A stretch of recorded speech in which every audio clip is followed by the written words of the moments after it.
Hey, Jake, Yeah? what did the IT department have for lunch yesterday? I Computer chips. don't know.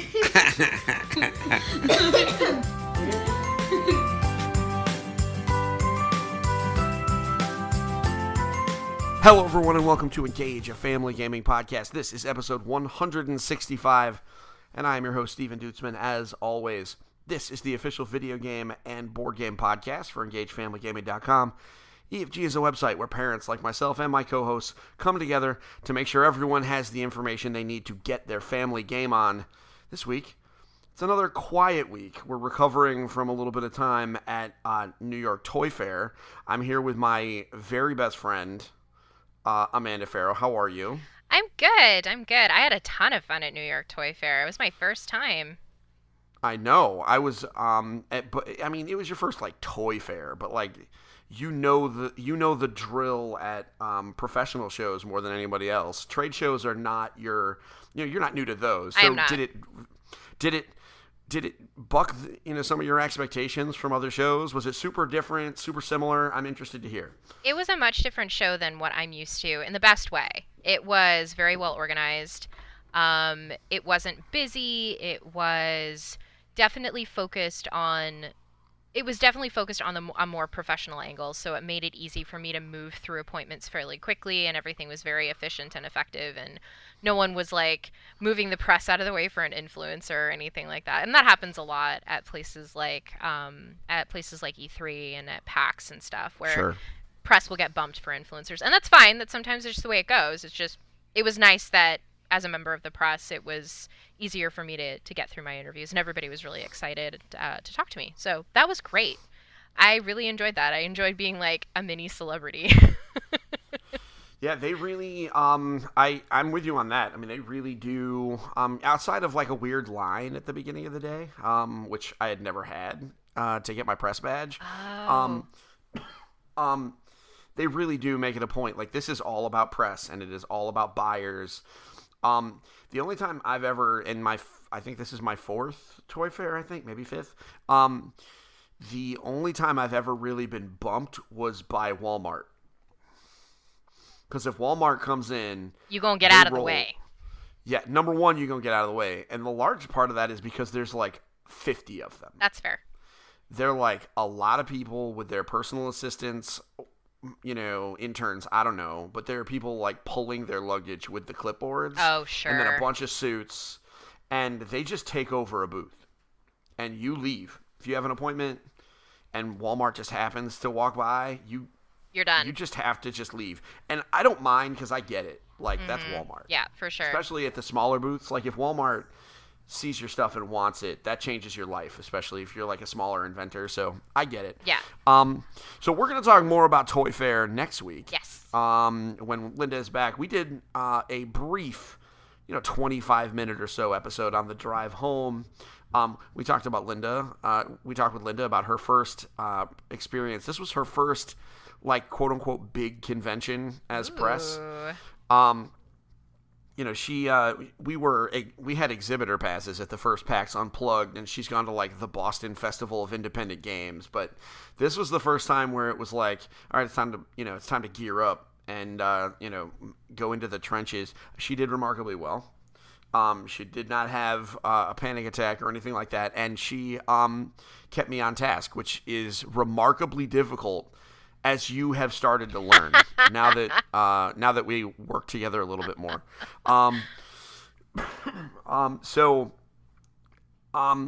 Before we get too much farther, I do want to say, not only are you one of my very best friends, but you are also the editor-in-chief of superparent.com and the managing editor of GameDaily.biz. I don't want to neglect your titles. I'm okay. But thank you. I know, but I like to show respect. When the good doctor comes in, I always make sure to call her Dr. Cowart. So I'm going to, I got to show respect to your titles as well. I mean, if I can make up titles, I should at least give people who have real titles the respect they deserve. So, because I should just give myself a new one every week. I think that sounds wonderful. You can be the resident chief creative ninja. Ooh, I'll be the chief creative ninja of Engage Family Gaming this week. So, before we go too much farther, folks, Amanda and I are having all sorts of good fun, but we want to get serious for a moment, and thank you for listening. We hope the games you've been playing have been great. I'll tell you what, I think I've been playing my game of the year this week, and we'll talk about that in a moment. But we'd love for this podcast to be as interactive as possible, so please reach out to us either on social media, and we'll talk about our handles later on, or reach out to Engage Family Gaming on Facebook at engagefamilygaming.com/Facebook or facebook.com/engagefamilygaming, because we're fancy. And send us a message and let us know your topic suggestions, your questions, your concerns. Maybe you want Amanda to take over for me. Who knows? Just let us know. We will entertain any and all feedback. I'll be frank. Amanda doesn't have time to take over the show. She runs 2 websites and a Discord channel, and she's a mom. She doesn't have time for this. Make time for this because it's important. She makes time to sit and yammer with me, but to be in charge, no way. She doesn't want to have to deal with that. So, anyway, topic this week. This is about video games. Oh, yeah. Video game time. So, it is video game time, and a lot happened since the last time we talked about video games. Funny thing, a whole lot happened then also. There was a Nintendo Direct. Oh, there was a Nintendo Direct. And so we're going to talk a little bit about that. I would like, another topic we're going to talk about, we didn't prep for this beforehand, but I would like to thoroughly debunk the Scalebound shenanigans. Can we do that on the record? Yeah, we can. Yeah, we'll do that. We'll dedicate a minute and a half to that, because it's that easy. And then, maybe whatever else comes up, because, we're fun and like to talk about video games and we know things. But before we do that, as is always the tradition, we're going to go around the horn. So you played a video game. I watched it on Ready Player Mom, which is your stream on Mixer. Tis. Which is every Friday? Every Friday at 1:30 p.m. Eastern Time. It's called Ready Player Mom. It's on Mixer. If you're not familiar with what Mixer is, it's basically like Twitch, only Microsoft owns it. And it has different features. It's a very friendly community, which is why I prefer Mixer. That's the other piece. Everybody on there is nicer. I'm not sure specifically why, but it's a thing. It is. And it has some other different features, but it functions the same way. She gets on camera, she plays the games, and you can see her and the game she is playing, and she can talk. And sometimes she responds. It depends on whether or not she looks at her second monitor. I say that as someone who is regularly in her chat while she plays her games. I need to get my second monitor attached to a thing on my wall, so it can be right here instead of over on the side somewhere where I have to crane my neck to look at it. I mean, if you're going to be streaming every week, maybe that's... Wow, was that me being sassy? That's okay. Bring your shade. Okay. I live for it. Yeah. Okay. So you played a little game called Anthem. I sure did. Which is like out, kind of. By the time people are listening to this podcast, it will officially be out for everyone. Yes. But you were playing it on PC because you're fancy. Yes, I'm super fancy on my super fancy gaming PC. Tell me about Anthem. I'm very much excited for it. Some of the reviews have been a little questionable, but I don't care. It's a game as a service. Yeah. Give it a 3. We're going to be playing a 10 in 2 years. Tell me what your thoughts are. Okay, so it's still really early for me because I've played a handful of hours, and everything that I've played so far I really like. It's the same kind of thing that I saw in the demo during the second demo weekend, not the first one. The open beta, I guess, if you'd pre-ordered the game. But I loved it. I loved the flying. I loved how easy it was to get into the gunplay. Everything was the combat was very satisfying. The limited conversations that I had with other citizens in Fort Tarsis they were great. The game is gorgeous. But I'm still way too low level for me to definitively say if this is a quote-unquote good game. It's going to take some time, I think. And I think by the time I get to the mid-range levels, I'm going to probably see some fatigue because I hear that the levels start to get repetitive in terms of the way that they're designed. Like, the level design themselves are great. Like, that level design is excellent. but the kinds of levels that you're doing, the kinds of missions that you're doing rather, are really repetitive after a time. They follow a very limited scope, I guess. So Sure. it's fun. Everything that I've played so far is fun. I really like it. I'm loving playing it with my partner Mike, and that's been really fantastic. So yes, I am really loving Anthem, and I think that by getting in on the ground floor now, much like I did with the original Destiny and with Destiny 2. I mean, these are games that have improved immensely over they improved immensely over their lifetimes, especially the original Destiny, which was kind of like this weird garbagey game.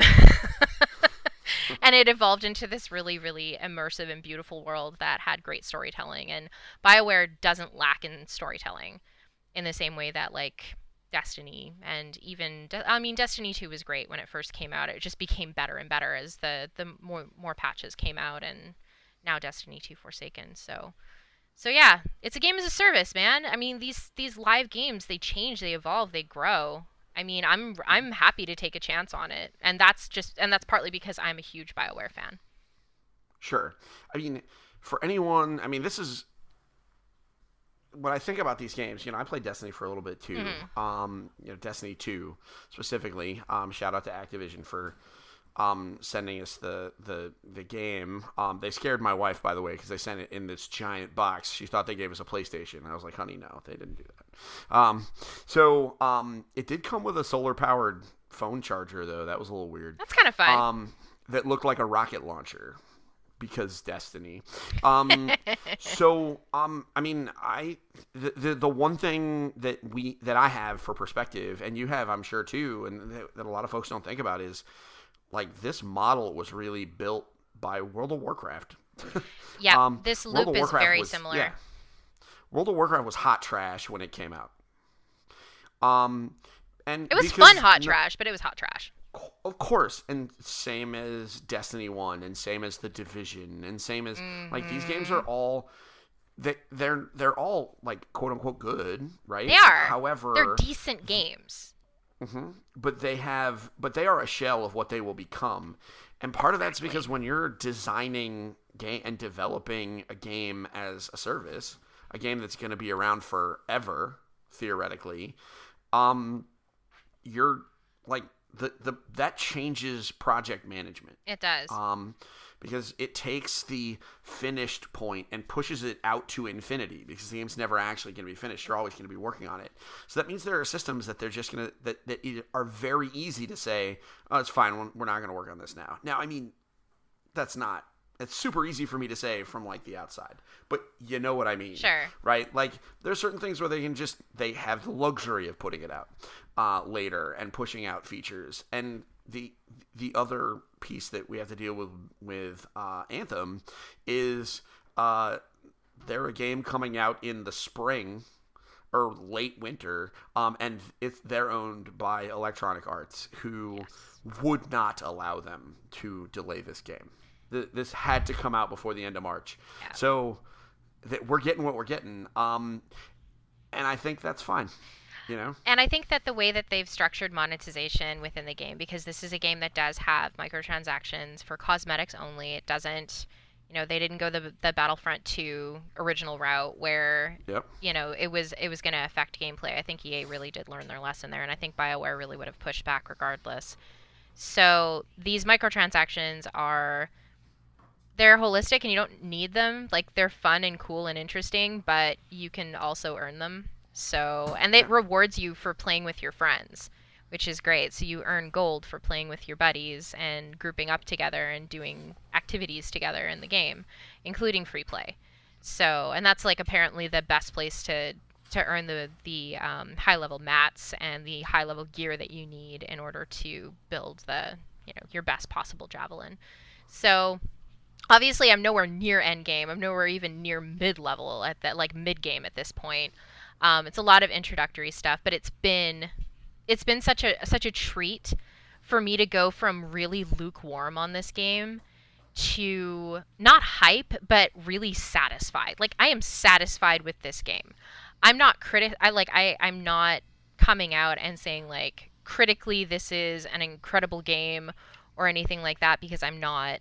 I can't say that it's a live service. It needs like 6 months, and then I Yeah. feel like I'll be able to have more of an impression with what the game should be. And there was the same kind of thing with Star Wars The Old Republic when it came out. I mean, Star Wars The Old Republic when it came out was a great game.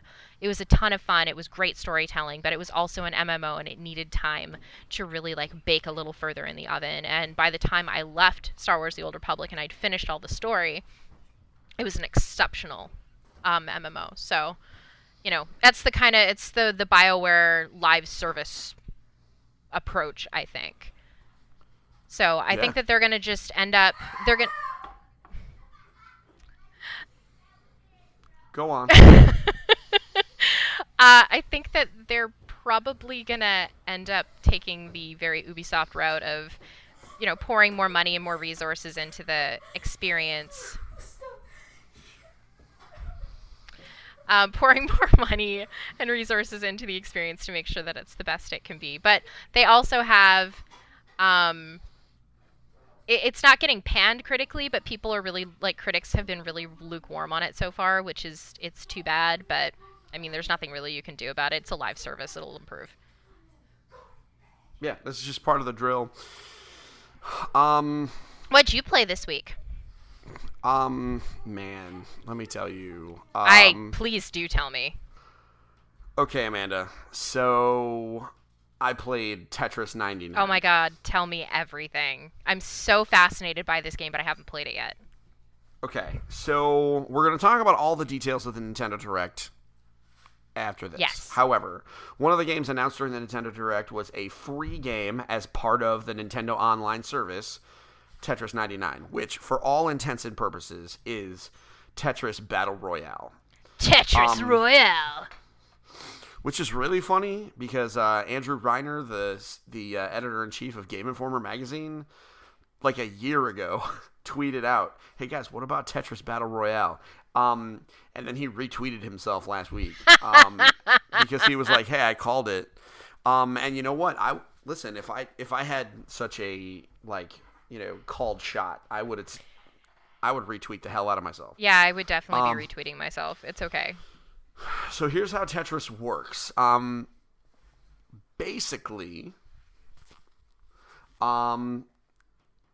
your Tetris field is in the middle of the screen, and to your left and to your right are the remaining 98 Tetris players. You can see many. Yes, 99 in total, in fact. And so you can see a very simplified version of all of those 98 other players. Like, you can't see the tetrominos dropping, but you can see them when they are down there. You can see how much trash is on the bottom of their playing field, etc. They also flash red when they are about to die. Oh, so you can go pile on. You can, if you have the capability and wherewithal to do so. So basically, what's happening is two things are happening simultaneously. Obviously, 99 people are playing Tetris all at once. Sure. As you clear rows, you send, one for one, you send rows of trash to your opponents. As one does. Now, it's not everyone piling trash on everyone. That would be insane. Everybody's throwing trash at basically another person. Got it. Right? So you can manually target people, or which you would use the right stick to do so. You can move a little cursor around and highlight someone, so you can specifically target a person. Or there are 4 default options that you can choose. One of them is random. It's just every time you clear a block, it targets another random person. Okay. That's a reasonable default option. That's fair. Because it just sends your junk places. One of them is, yeah, I said that. So, I'm not touching one that. of them. So tell me more. Okay. What else can you do? I'm trying. So you can target random people. You can target people who are about to be KO'd. So it will find someone who is in danger of being KO'd and start dogpiling on them. Right. Or you can target the person who has the most badges. Now, if you knock someone out, you get a badge. Badges basically give you bonus damage. Like you you clear a row, you send more junk. Oh. Right? So, having lots of badges is great. Also, if you knock someone out, you get all of their badges and a badge for yourself. So if you had 3 badges, I knock you out, I have 4 because I take out your 3 badges and I get my own for knocking you out. And they add up pretty significantly. Now, another important thing is so the trash is going from place to place, right? From player to player, they're all, trash is pretty regularly getting cycled through. You have the ability to also defend yourself. And the way you do that is just by playing Tetris. So there is a line that you may have noticed if you were watching video of it at all on the left-hand side of your Tetris field that will slowly fill up. That represents trash that is queued up to dump into your playing field. You can defend yourself from that by clearing lines. So what's happening is every time you clear a line, 2 things are happening. One, you are sending trash to an opponent, and also you are defending yourself. They're both happening at the same time. The last targeting option, by the way, as a default, is you can target people who are attacking you. That makes sense. So, yeah. So the idea is, at that point, it becomes just a race to the finish. You are playing Tetris and trying to knock people out while trying to protect yourself from being knocked out. It is really hard. It is really frantic. The game keeps track of stats for you. Like, at one point, my record as far as the number of people who have been targeting me is 9. Oh. So, like at that point, you're done. Yeah. Right? Like, it's because it's a battle royale game. Like, if you're playing Fortnite and 9 people wanted you done, you're done. So that is the core loop. Now, I'm working on a how to play the game type thing for noobs. That's going to go up on the site relatively soon. I will be reading this so that I can get good. Yeah. Yeah. This is one of those things that if you are good at Tetris, you really don't have a lot more to pick up. In this game. Awesome. Right? This is one of those learn your Tetris fundamentals, practice your Tetris fundamentals, and then just play. That is, unless you're crazy competitive, at which point I'm sorry, because it's really hard. But it is super satisfying. I came home from Toy Fair on Sunday afternoon, and I sat down and I passed the controller with my wife for like an hour and a half, just the 2 of us alternating Tetris rounds. That's awesome. And we haven't had a moment like that where we passed a controller since like Splatoon 1 really? On the Wii U. Well, part of it is because it's, if it's longer matches and a harder to grok game, like for example, she doesn't take the controller from me or our son Jake when we're playing Fortnite. Sure. Right? That's just like not her jam. So she would rather watch it or read a book and be near us. But like Tetris, the games are quick enough. It's a game that she obviously knows how to play. And it's certainly her style. And so you play a game, even a long game of Tetris Battle Royale or Tetris 99, whatever you want to call it. Tetris Royale is what I'm going to call it, personally. Yeah. So even if, even a long game is only going to be 5 or 6 minutes, these games are fast. So, it's easy to be able to, just pass the controller and, maybe you lose real quick because the reality is if everybody just dumps on you in the beginning, you're done. So you're epically screwed at that point. Yeah. So then you just and then just like in Fortnite or Apex or whatever, you just bail out of the match. You don't need to watch who wins and then just restart a new one. Perfect. So this is amazing. I recorded an episode of the EFG Daily Commute today where I talk a little bit more about some of my feelings. But the long and short of it is I would not be surprised if we make it to the end of the year and this ends up being my game of the year. That's really cool. I haven't felt. I love Tetris. I've always loved Tetris. This came out of nowhere. This wasn't even like rumored. No, it wasn't. Like nobody knew it was coming. And what I think is also quietly really cool about it is, remember when they announced the Nintendo Online service and they said there were going to be quote unquote special offers? Yes. And everybody was like, LOL, what the hell does that mean? Yes. This is what that means. They just gave us Tetris Oh. Battle Royale included. And if this is indicative of what we're going to get, I am in. I mean, that's Because pretty frankly, rad, yeah.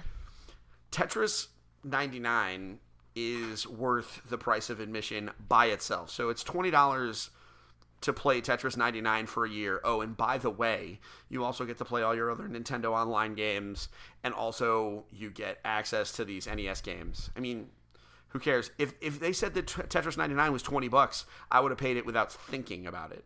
That's fair. So, so the fact that it comes with a year of an online service, and if they do this a couple of times a year, I mean, the value added on that is great. Yeah. So, yeah, it's Tetris. That's great. I mean, how right? And it came out of freaking nowhere. It really did. Which really, I mean, it's not very often that you get like a really nice surprise. There's shadow drops. Like I mean, Apex. I'm sure there's a lot of people who really love them some Apex. And to tell a very brief story, we're going to talk about this. I'm going to talk to my son about this, but my middle guy is he's talking like Apex Legends is taking over Fortnite for him. That's impressive. Yeah. I mean, I'm sure that, talk is cheap and, he can change. And realistically, you can play both. There's really nothing in the world that says you can't. True. So yeah, this is just a weird couple of weeks full of shadow drops. Mm-hmm.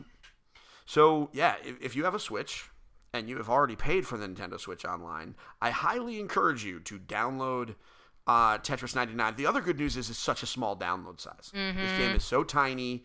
This will just live on your Switch in perpetuity. It's not going to get in the way, no matter how small your your SD card is in it. And you can just play. Love it.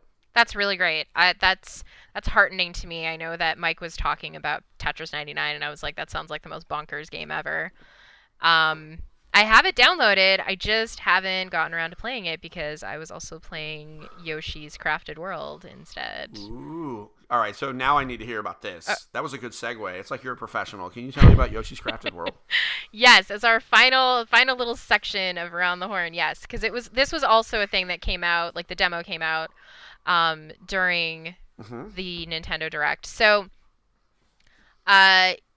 Woolly Yoshi is 100% my jam. I really enjoyed the 3DS game. It was fantastic. Crafted World is that, but more polished, and it's also way easier. And I don't know if that's necessarily a good thing, but it makes it more accessible for kids to play and for that sort of thing. And I really liked it because it was a digestible demo where I got everything that I needed out of it. And it made me really excited because I had that pre-order from like last year because I knew it was coming out, but I didn't know when. And I was like, I'm just going to pre-order it because I loved the 3DS game so much. So it was Sure. great. It was a ton of fun. I think it's going to be a very watchable and interactive kind of game where it can be like, oh, look over there. I have to find 5 cows, like there's the cow, and like, oh my goodness, Amanda, stop. You have to go find this piece of the puzzle or whatever. And yeah, so it's a relatively sizable demo, unfortunately. So if you have to choose between like Yoshi's Crafted World and Tetris 99, I don't know. Which one are you really into? Yoshi's Crafted World is a very limited demo. Like you can't do too much. It's just one level. But it's well worth it if you're excited about the game already or if you loved Yoshi's Woolly World. So I loved it. I played it on the plane coming back from San Francisco, and it was tons and tons of fun. Yeah, that's one of those games, we talk about like it being easy. Our community manager, Jeff, actually asked some of the same stuff. He asked me, what I thought about, some of the the complaints that he was hearing about it being easy. I thought about it for a handful of seconds, and then I was like, I don't care. No, I don't either. I don't play Yoshi for like my hardcore like challenge, right? Like if Who I does? want like something, I don't know. I think this like weird desire for everything to be hard.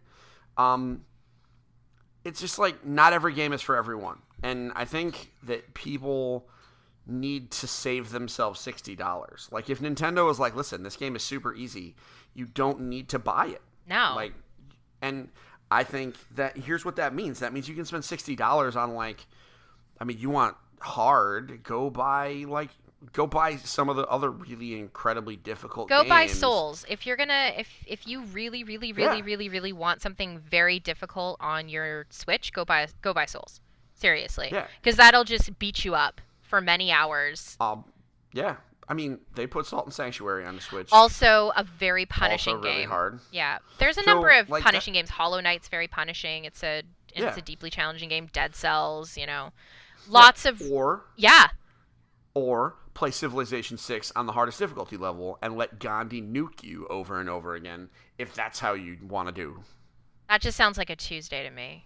So yeah, well, but that's because you really like Civilization. It's true. I love Civilizations. I can't wait to talk about this other game that I played last week, but it's under embargo still. So next game time. Next video game time.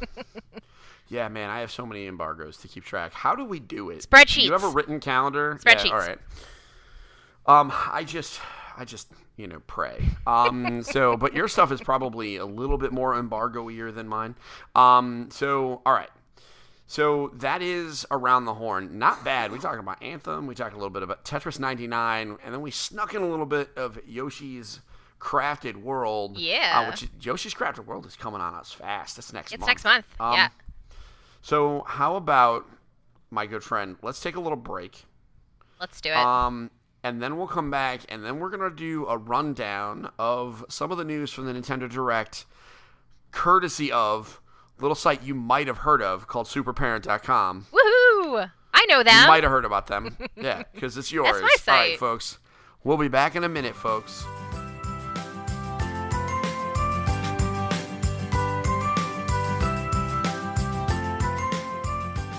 All right, and we are back. It's still Steven. I'm still here with Amanda. It is still episode 165 of Engage, a family gaming podcast. This week we're talking about video games. Before the break, we went through we went around the horn, talked about some of our games. Now we're going to talk a little bit about some news. Specifically, we're going to talk about a Nintendo Direct that happened last week. Nintendo has gotten really good at just saying, by the way, Direct tomorrow, deuces, and then just dropping a half hour to 45-minute long, really intense video on us. And it's great. I love it. So I thought I would just, I went to a website that you may have heard of, Amanda. It's called superparent.com. I love that site. Don't you love that site? I sure do. Good.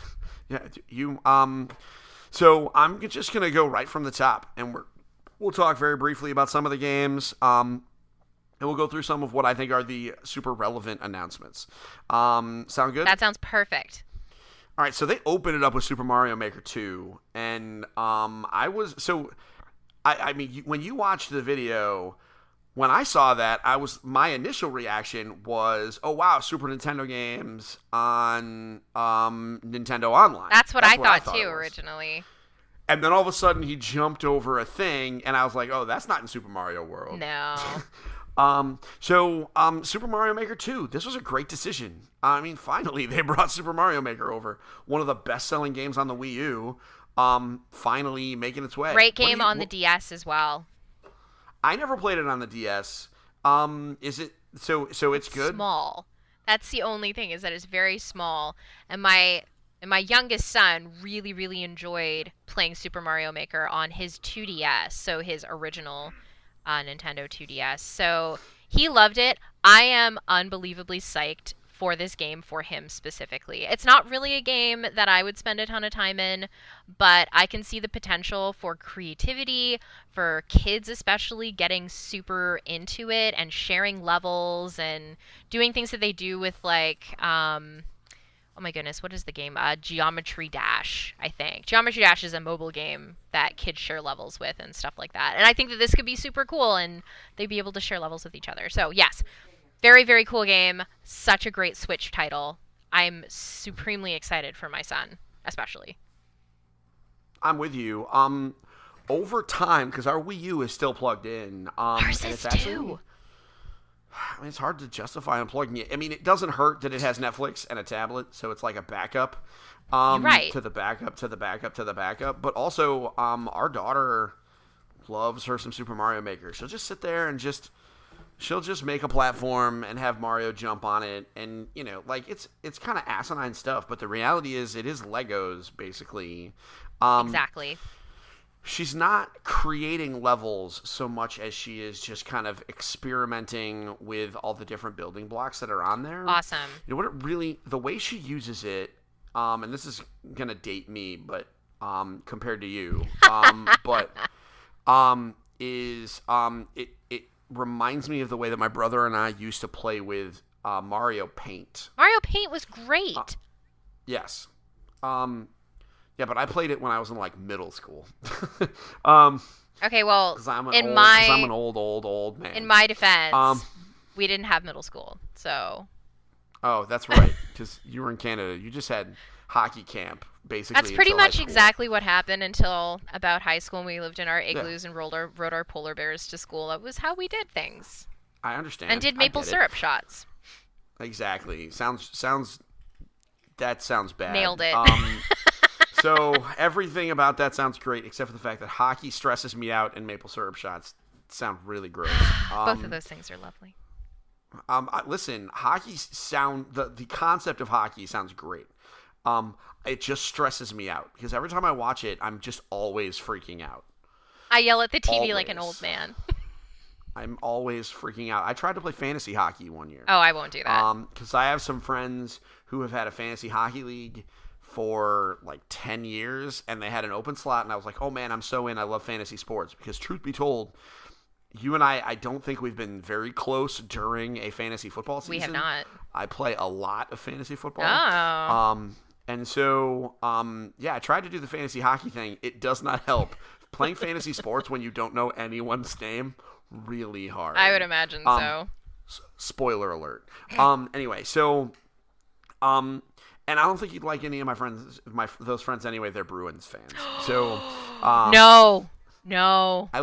It's worth noting, I live in Connecticut. I can't really help it. Yeah, no. Boston is literally right there. I know. You can't do anything about it. But we are sworn sports enemies. Oh, I know. Sworn of sports course enemies. Sports enemies.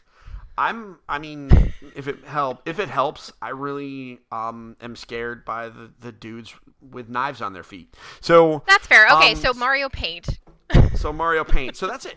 The segues are fine on this show, I do. So not segues, that's a sidebar. So she plays with Mario Maker the same way that I played with Mario Paint. She just messes around, plays around with it, isn't really accomplishing anything, but still like really just kind of experimenting with the tool set. I think it's entirely possible that somewhere out of this she turns into like this amazing level designer and that we have no idea what's happening. That's perfect. And I can't wait. What's crazy is they showed us so much in so little time. And there are still lots of questions, which I'm very excited about. Like, we really don't know if there's any more coming out. So, it's coming out this summer, right? Yes. They said summer. Yes. It's coming out June 2019. So. Yes. After E3. Probably. Yeah, right? I mean, unless they want to give it to me before I get on the plane, I guess. But. Okay. I'm sure press will get it. I would bet, if I were a betting man, which, spoiler alert, I'm not. Longtime listeners know why. I'm not a betting man anymore. But if I were a betting man, I would bet that press has it for the plane. Oh, wouldn't that be nice? It also means that the embargo will drop the Friday after E3. True. And then the release will be a couple of days after that. And then they'll give us a nice blowout during E3. Mm-hmm. And then move on with our lives. That tracks. Because the one game per show thing, they didn't really do that last year. They did it 2 years in a row, but last year it was Smash, but there was a lot of other stuff there too. A ton. Yep. A ton. Yeah. An insane amount. So let's talk about the next thing, which I think is arguably the biggest announcement, is Legend of Zelda Link's Awakening Remake. Huge. Huge. This is a big deal. Did you ever play the original one? No, I did not. My partner did. So Okay. this Tell me is why this is important. this is like it's a near and dear kind of game for especially a lot of kids that had Game Boys in the Hmm. 90s, where there weren't a whole ton of titles that they could play that were really meaningful, meaty games. Sure. So I don't know, like I don't have any real attachment to Zelda personally. I didn't start playing Zelda until I played the Ocarina of Time. That was my first introduction to a Zelda game. And since then, it's very, very difficult for me to really get into Zelda games. I really only liked A Link Between Worlds, and I don't think I've ever actually played Link to the Past, but I loved A Link Between Worlds. I think that's my favorite Zelda game. So I think that the hype around this is, again, Nintendo capitalizing on the nostalgia of its aging fan base and making sure that they're paying attention to their core players. And this is a core game. This isn't something that, you would necessarily like just hand to a kid and be like, okay, go play Link's Awakening. Like, it's going to be very challenging because it's a remake of one of the harder Legend of Zelda games, from what I'm told. Agreed. Agreed. That is the information I had too. I was trying to look up some details, but my internet is slow, so I'm not going to waste any more bandwidth. We'll just talk about it. So, this is one of those things. I never played this. I in fact never played any of the Game Boy Zelda games. I really didn't play any action games on my Game Boy just because I found the way that just the way that it played really troubling. So basically, I played Tetris and RPGs. So realistically, if you only used your Game Boy for like Pokemon and Tetris, you had a really good life with your Game Boy. But I just didn't play any of these. I'm really excited to see it and maybe some of the other wacky, Zelda games get remade and brought forward. Hopefully this is a trend. I think it looks adorable. My oldest son is a huge Zelda fan. He is as hype as you could possibly imagine for this. Yeah, this is hard. This is not going to be easy. No. But you know what? He rolled credits on Breath of the Wild. I'll give him that. Maybe he can finish this. And if he can't, then whatever. It's still fine. He'll pick it up when he's a little bit older or a little bit wiser, and it'll be fine. Yeah. Yeah, I think the biggest highlight here is the art style, which is really cute. Oh, it's so cute. I love it. It reminds me of Wind Waker, which was the GameCube Zelda game. Yes. Which I also didn't play, but that's on my list to play because I hear it is a spectacular experience. Yes. All right. So if you're not gonna like Breath of the Wild because you're one of those people, I tried so hard. It's fine. I've forgiven you. I tried so hard. I've forgiven you because you're Canadian. That's it. I'm so bad. I'm so bad at open world games. It's fine. It's fine. If you're not gonna like Breath of the Wild, then Wind Waker is an absolute must play because it's probably gonna be. I mean, Wind Waker is my number 2. So okay. I get into a lot of fights with people because for me, Link to the Past really isn't even there for me.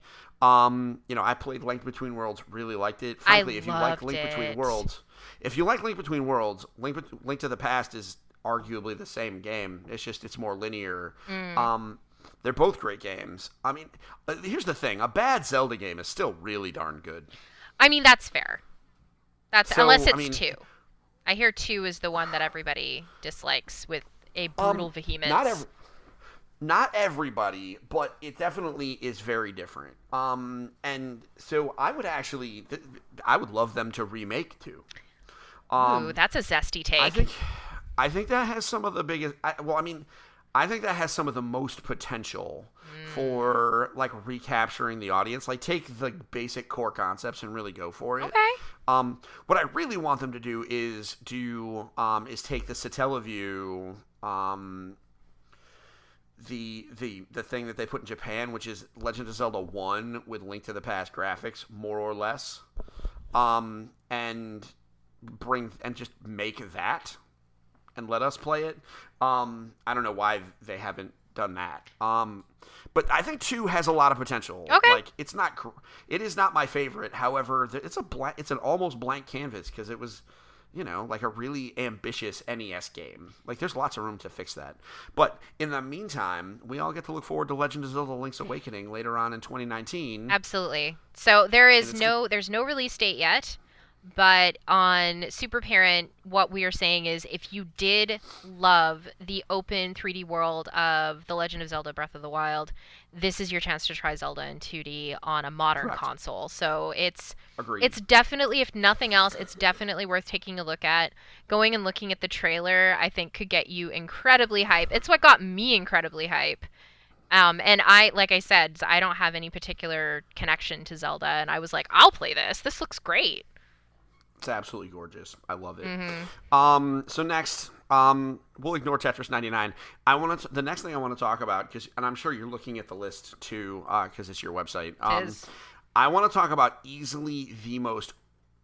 This game is going to be the most underappreciated game that they announced. Disney Tsum Tsum Festival. It looks. This game. Oh my goodness, this game. Okay. I'm glad that you and I are maybe even on the same page. Like, I don't think that this is going to be a 10 out of 10 Game of the Year thing. No. But you know what this is going to be? This is going to be a really awesome 7 that is going to make a bunch of really little kids. Oh, it's going to make $1 billion. So much money.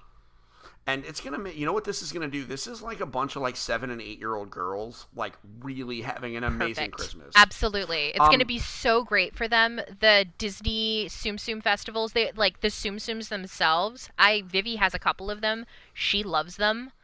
Oh yeah. And like I'm hype because this is definitely the kind of game that I would have loved to play if I were, like 9-year-old Amanda would really enjoy playing when she wasn't, watching the X-Files. So, yeah, I mean, it looks awesome. It looks like it's going to be a ton of fun. I'm going to play it with my kids for sure. Yeah, absolutely. This is like I said, I think this is one of those games that when if we did this podcast reviewing this direct in 2 months, we probably wouldn't forget it, but like I think most podcasts would just skip it and be like, "Oh, we don't need to talk about Tsum Tsum Festival, right?" But it looks so cute. But I think, you know what I mean, right? I totally like Nintendo voice chat in 3 months, they're not going to talk about Tsum Tsum Festival. No, they're not. But this is one of those games that when it comes out, like I'm assuming that this thing is going to make it before holiday. Oh, because it's got to. It's got to, yeah. This thing is going to go nuts. It's going to be under so many trees. It's going to be, and so I would perfect for that. Exactly, and I would be shocked if I don't see some semblance of a collector's edition for this game that comes with like a special Disney Tsum Tsum that's like, or we see like Tsum Tsum amiibos, which would be unbelievably fun. Oh jeez. Don't say that. Don't say that. Or like I'm gonna have to buy those. Or like like a fun bundle that you can buy your Switch with Disney Tsum Tsum Festival and like Super Mario Maker 2, right? So yeah, no, I'm with you. This is what I think. This is just like the gears turning in my head. If it's coming out in time for holiday, then probably, because companies do pre-reviews, right? Like they hire people to come in and review the games while they're in progress. And they do that, for those listening, to get an idea, like, what's this game going to be? And right, like, you market a 10 different than you market a 7. Absolutely. And maybe if you get a mock review and they come and they go, wow, this is fundamentally broken, maybe you either cancel it or you delay it or whatever. Sure. If they're doing mock reviews and somebody comes in and goes, no, for real, guys, this is like really good. This is really good. I would bet that if that happens and it's like actually very, very good, then absolutely I would bet that they would go all out with special editions. Totally. If they come in and they go, okay, this is just a good. It's going to be a 7, at which point it's just Dance coming out every year. It is what it is. Then they probably wouldn't. Right? Like, I don't know that I would put millions of dollars into marketing for a 7. But it is Disney. But, yeah, exactly. So, it isn't necessarily, and this is something I wrote about on Game Daily, like, Disney has a really complicated relationship with video games, right? So, they're always looking for ways that they can amp games, but without having to make them themselves because they've just so profoundly screwed it up over the years. And I think that what we could see, if nothing else, is another influx of Tsum Tsum collectibles that come out of Tsum Tsum Festival, and that's where we'll see that cross branding and that cross promotion. I dig that. Or co-branding and that cross promotion that could show up as amiibos. If nothing else, I think amiibos are probably going to be, I think yeah, a Tsum Tsum amiibo. Not impossible to imagine. Also, nor is a Mario Tsum Tsum hard to imagine either. How cute would that be? Yeah, if it was like Mario, Luigi, Princess, and Toad, just those four. That'd be kind of great. Literally, if they put those out, they'd be sold immediately. They'd be gone. Yeah, so again, my prediction, this is going to be the most overlooked game, but if we were playing like Fantasy Nintendo Direct, this would be my number one pick. Yeah. I'm not even lying. Yeah, it's going to print money. This is one of those things. Yeah, it's going to be great. Next, how about some updates to Captain Toad Treasure Tracker? Are you a Captain Toad girl? I love this game. I reviewed it for Super Parent, and I played it on Ready Player Mom. I've done like a Let's Play with it. I adore this game. I missed it because I didn't have a Wii U until I moved to New Jersey, so I slept on this game entirely. So when it came to Switch, I was so excited because I was finally going to be able to play this incredible puzzle game that people talked about from the last Nintendo generation that I missed out on. I wasn't going to be able to play it. So yes, I love Captain Toad Treasure Tracker. So, I mean, right now, if you own it, then you can play it 2-player cooperative, which is way cool. That's so great. I mean, I love 2-player cooperative games. Same. And so that's right now.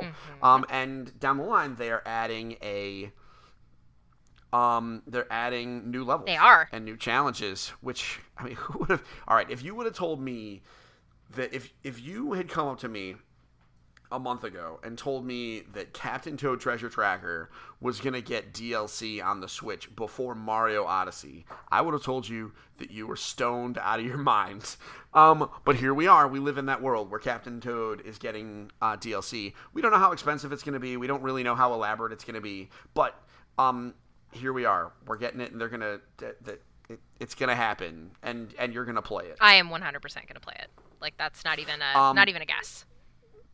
So, some of the other stuff they talked about. They did do a super blowout for Fire Emblem Three Houses. Not so much for our audience, but for those that are super into strategy games, it's basically Harry Potter.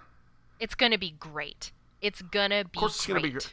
I didn't deny that at all, but I'm asking, so this is basically Harry Potter. It kind of is, yeah. It's like Harry Potter ended up having a mashup with Fire Emblem, and that ended up having a mashup with like some kind of hero-based, with like Heroes of Might and Magic in some weird, bizarre way. I don't even know. And I'm here for it. I love it. I think it's a great concept. I'm jazzed as heck for it. Yeah, no, I'm absolutely in. So that's coming out this July. Yes. Which is right around, you know what? I mean, listen, last year, what came out in July is Octopath Traveler. So if Nintendo's just going to like, hey, let's just drop an RPG on you in the middle of the summer, that sounds great to me. I'm in. I don't like going outside in the heat. No one does. So I will gladly play Fire Emblem. My only issue is I am terrible at video games. And Fire Emblem traditionally is very hard. Is a very hard game. Yes. So I'm waiting to find out exactly how hard it is. Most notably, I want to know if they continue with the trend of giving you a mode where your characters don't die if they die. If they don't die when they die. They will. They will definitely do that. Because I always play that too, where I play on, not like newbie mode, but I play on a mode where I can enjoy the story, and if I end up, like losing a battle, I don't lose my people. Yeah. Yeah. Well, I mean, as your girl Brittany says, I want to play it on baby-ass baby mode. That's what I want. I mean, I want to see that story, son. I don't care about playing it on hardcore mode. What do I care? Yeah. Who do I have to prove things to? I'm not an influencer. I'm not a streamer. You know what? I might stream it on baby mode because that's hilarious to me. But yeah, so it's coming out July 26th. It looks pretty. If nothing else, it looks really look it up beautiful. on YouTube and look at it. It's very cool. Nice fantasy art. Mm-hmm. Just kind of going down some of the other stuff. There was some grown-up stuff that they brought up that we'll just kind of skip entirely. Past it. How about Dragon Quest Builders? Are you a Dragon Quest Builders girl? So, I've seen Dragon Quest Builders. We have it. We've got it on PlayStation 4. Gabriel tried playing. So my youngest son ended up trying to play it a number of years ago. I think it was 2 or 3 years ago, back when it first came out. And he wasn't a great reader back then. He was just learning how to read. So he wasn't super into it. That was, I think, the first game. Yeah, I think that was his first foray into playing a game that was a little bit more complex than say, Minecraft. So, I don't know, like, it's a neat concept. I think that Dragon Quest is a cool world. I don't know if it's necessarily the game for me. I just want more Dark Cloud, and that it's like it scratches that This dark... is as close as you're going to get. Yeah, that scratches that Dark Cloud itch, because I'm never going to get a Dark Cloud game again. Well, all right, wait. Dark Cloud is who? Who makes that? That's a good question. I actually don't remember off the top of my head. I think it might be Bamco. Are they doing something? All right, so wait, let's Google it. Who made Dark Cloud? Or are you Googling I it? am. I got you. It's level 5. Okay, so level 5 is making Ni no Kuni. Indeed. They're done with Ni no Kuni. They are. Okay, here's what I want. I'm going to put this out in the universe. Level 5. All right, do it. Make a new Dark Cloud game. Hear me out, and put it on the Switch. Done. Call me when it's on the Switch. Because for real, you'll make a lot of dollars. I will give them all my dollars. No, you won't. I'll give them some of my dollars. Responsible adult. You'll give them adequate dollars. The amount of your dollars equivalent to the purchase of perhaps a special edition of their game. Adequate dollars. Adequate dollars, an appropriate number of dollars. So it's because when we say we'll give them all of our dollars, it's different than when a 10-year-old does it. Yes, that's true. Yes, that's very true. It's like if a 10-year-old is like, I will totally give you all all of my dollars and a few V-Bucks that I got lying around. It's very different. Very, very different. Than when 2 adults do it. So okay. Yeah, I don't know why. So Dragon Quest Builders, we have the first one. We played it. My oldest enjoyed it. I bought it on PS4 because that's where it was. We're kind of looking forward to 2. I like the 2-player co-op idea. 2-player co-op is just perfect. It's just such a great accessible way to play a game, period. Yeah. But I really just want Dark Cloud 3. Like, that's all I want. And I think that this will scratch my Dark Cloud itch, but nothing's really going to make it go away until they make me a Dark Cloud game. You know Stop making yokai. Stop making yokai games and just make me a Dark Cloud game. Like, how hard is this? Yeah, I mean, well, Yokai Watch isn't doing all that great, unfortunately. They have so many planned, though. Oh, my goodness. Well, yeah, everybody's got a plan. Everyone's got a plan until you get punched in the face. So you're not wrong, though. How about this? I'm not wrong. Fun fact, I'm not wrong often, but when I'm wrong, I'm catastrophically wrong. That's the difference. So, to go down some of the other announcements, they did shadow drop Final Fantasy IX, and it is now the highest-selling game on the Nintendo eShop. Which is unbelievably fantastic, because what a great game. Facts. I've actually never gotten all the way through it. Neither have I. So hard. Part of that's just because it came out at a really weird time. But it's on Switch, so you better believe I will have it. And they also announced Final Fantasy VII is coming out in March. Sure. And then Final Fantasy X is where it really happens for me. That's in April. I'll be buying that. I've already told my family I'm buying that. They're gonna wave bye-bye to you. Yeah, they're really confused because I own it on. I bought the 10 and 10-2 special edition on PS4.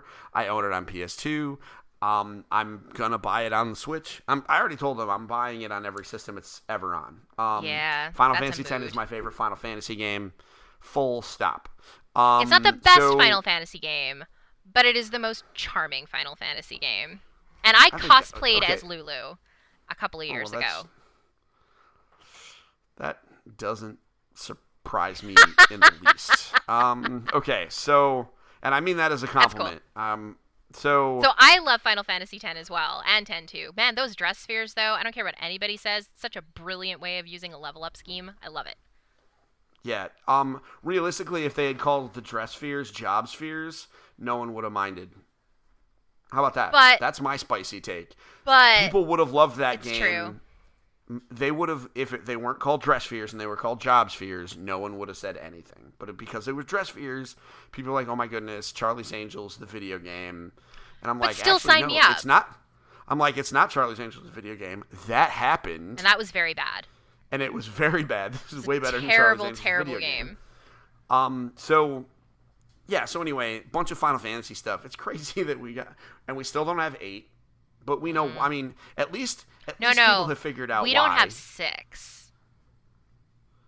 6? We don't have 6. Yeah, but but 6 is like in a different world though.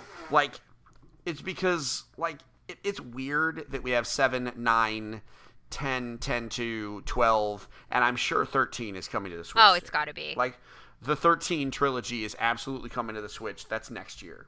Probably when we see the Nintendo Switch Pro or whatever. I guess, sure.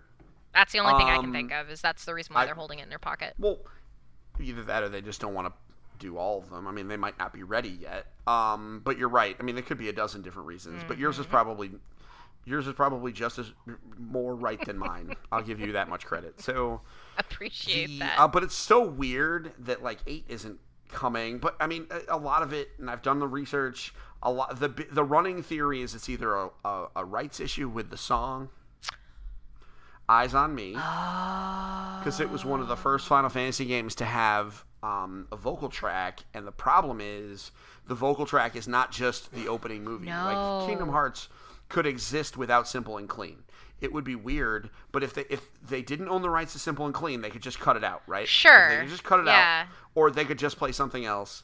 But the Eyes on Me, which is the theme to Final Fantasy VIII, which for those not listening, it's a love story, whereas most of the other ones are, standard, more or less standard fantasy fare, Hero's young man Journey or young woman, Hero's Journey. Final Fantasy VIII kind of picks up in the middle of all of that, and it's really a love story, which is very different, was very risky. I didn't give it the credit it deserves. You've been yelling at me about this very quietly. Anthony John Agnello, friend of the show, has been calling me all kinds of names because I've insulted. Gently. It's all gentle with me. It's all gentle. Not you gently. Him, not so much. He's a New Yorker. You got to give him a benefit of the doubt. Yeah, he's a New Yorker. So, exactly. He's from New York. So, and he's been grumpy recently. He has a right.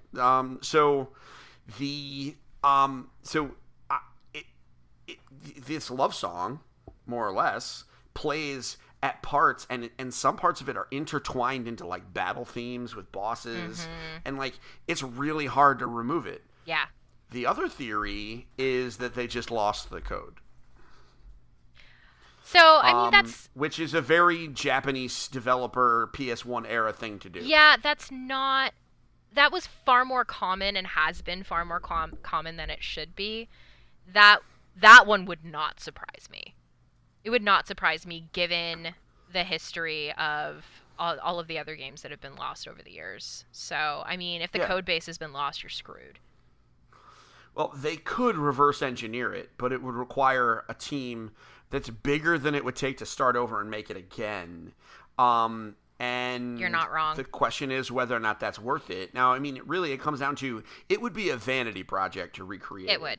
And considering the fact that Square Enix was not making a lot of money last year, the ROI has to be there because they lost 60% year over year. Yeah. Okay, so I'm sorry. We did a quick cut into Game Daily nonsense.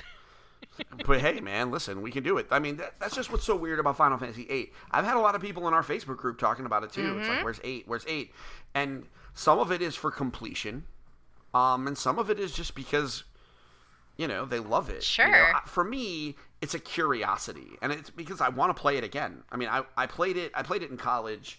I played it at a very weird time. About some things were going on that don't need to be talked about. You and I can talk about it off air, Amanda. It's a really weird story. But basically, it was just not a good time for me in my life, right?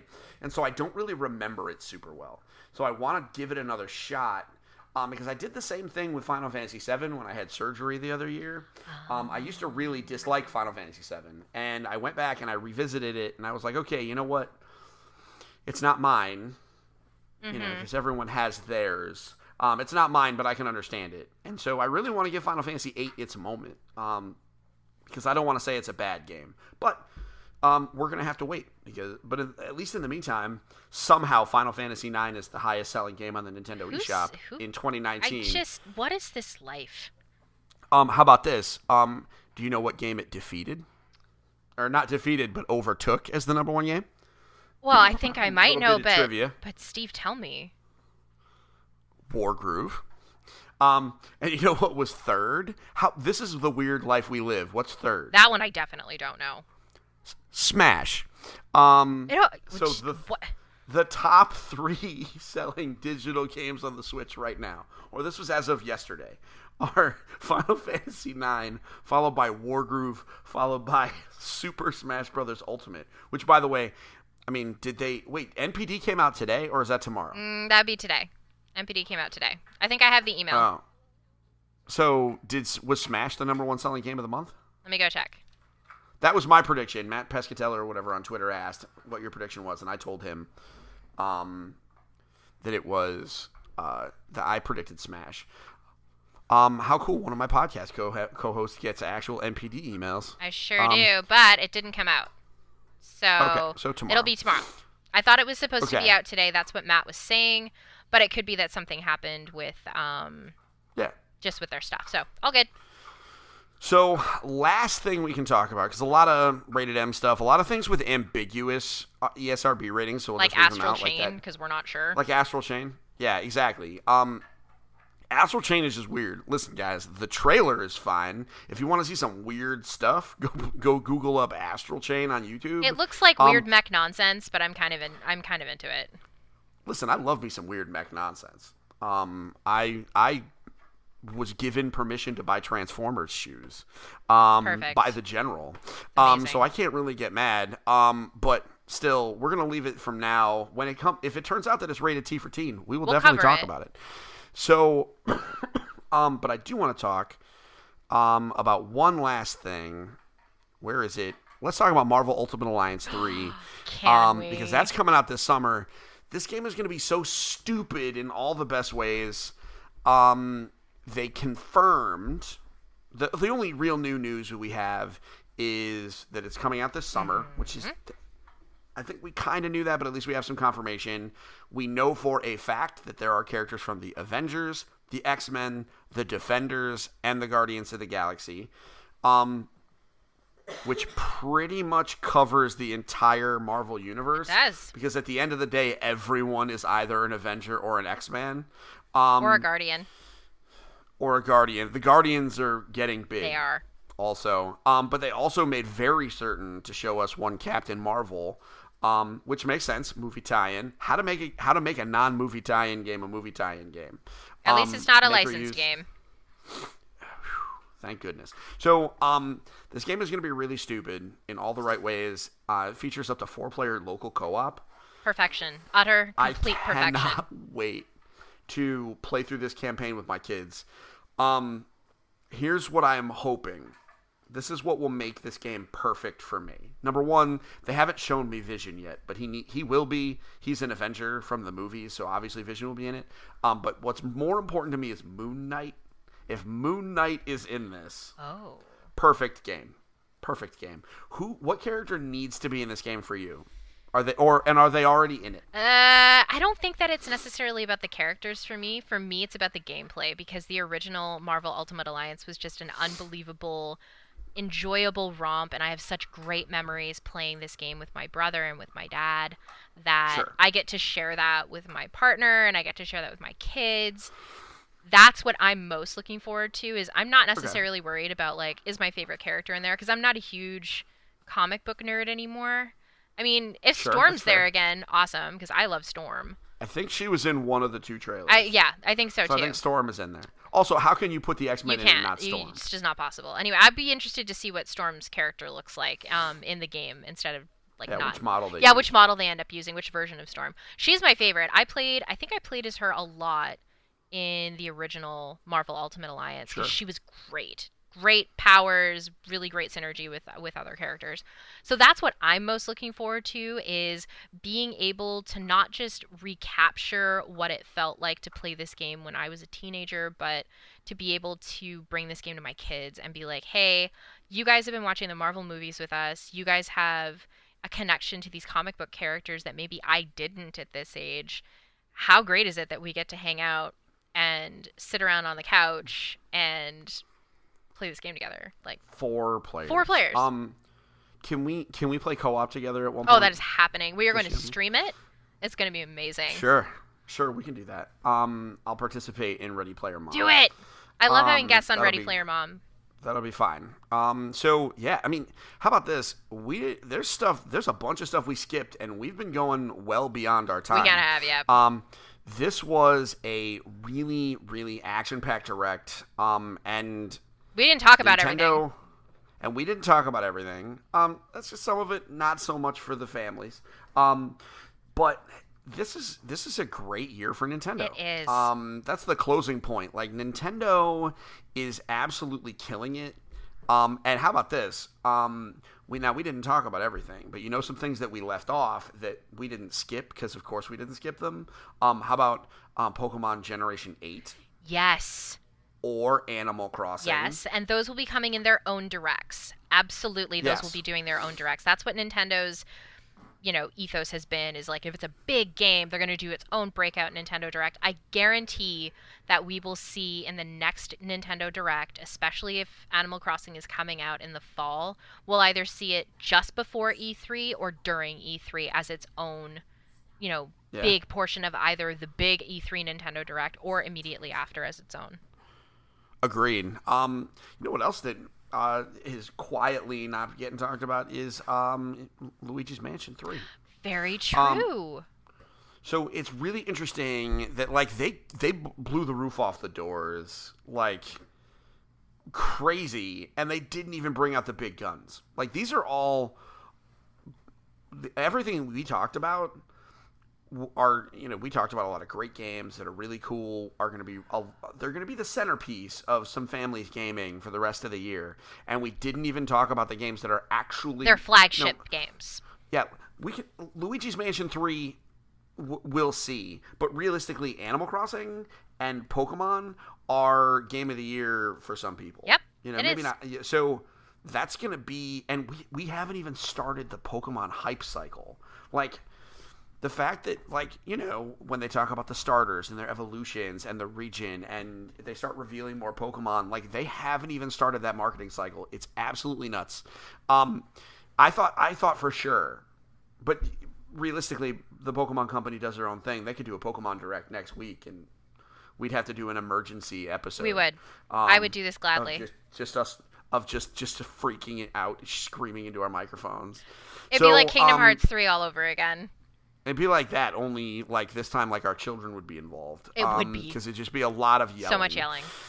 So, we were going to debunk the Scalebound thing.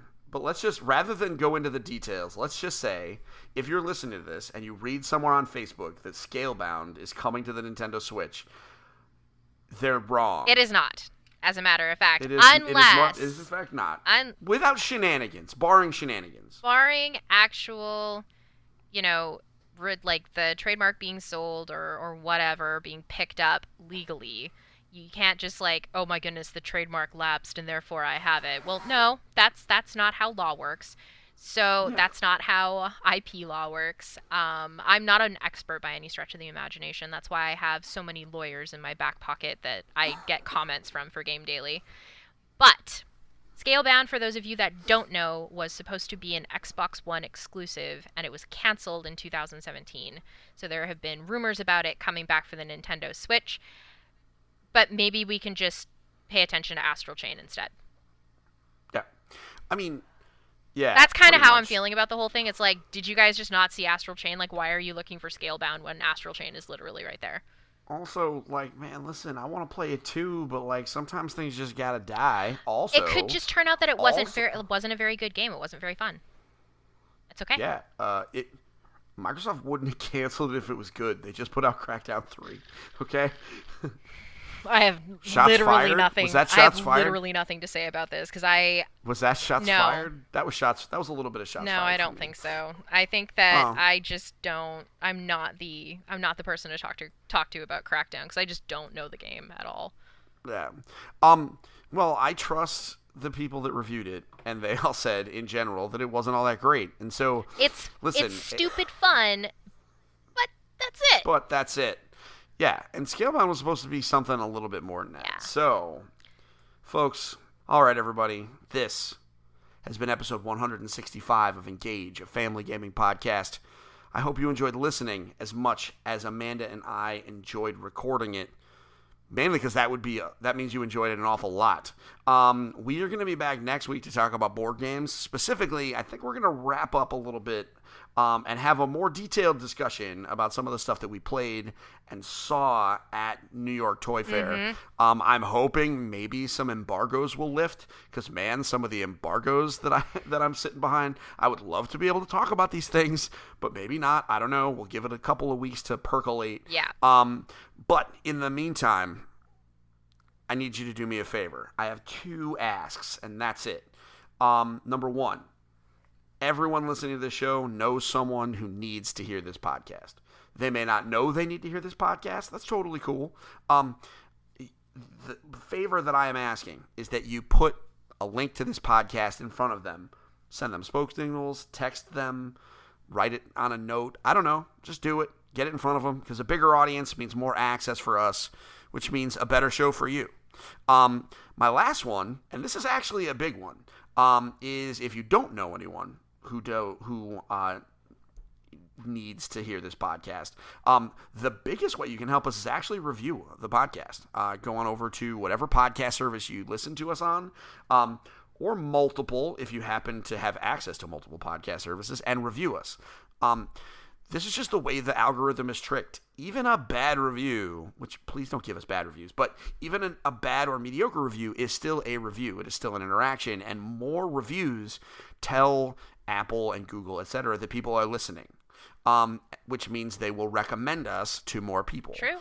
Which, again, bigger audience means more access, which means bigger stuff. We'd love to get some crazy guests on here, but Amanda can only do so much without us having a giant audience. So help us out here. It's true.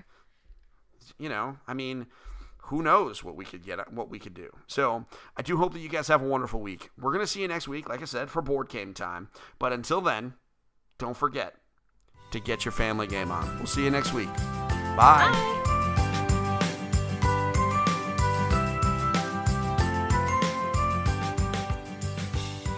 Thank you for listening to Engage, a family gaming podcast.